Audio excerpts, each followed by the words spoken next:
Nandyal municipal town hall నందు జరగబోయే ఇఫ్తార్ విందు పనులను పరిశీలించిన మంత్రివర్యులు ఎన్ఎండి ఫరూక్. ఆంధ్రప్రదేశ్ రాష్ట్ర ప్రభుత్వం మైనారిటీ సంక్షేమ శాఖ ఆధ్వర్యంలో పవిత్ర రంజాన్ నెల సందర్భంగా నంద్యాల మున్సిపల్ టౌన్ హాల్ నందు 29వ తేదీన సాయంత్రం 6 గంటలకు జరగబోయే ప్రత్యేక ఇఫ్తార్ విందు కార్యక్రమ పనులను ఆంధ్రప్రదేశ్ రాష్ట్ర న్యాయశాఖ మరియు మైనార్టీ సంక్షేమ శాఖ మంత్రివర్యులు ఎన్ఎండి ఫరూక్ గారు పరిశీలించడం జరిగింది.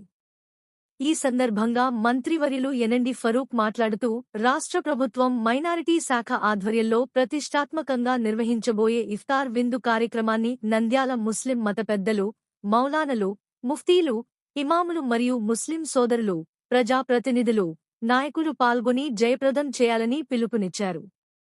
ఈ కార్యక్రమంలో టీడీపీ రాష్ట్ర యువ నాయకులు ఎన్ఎండి ఫయాజ్ తదితరులు పాల్గొన్నారు.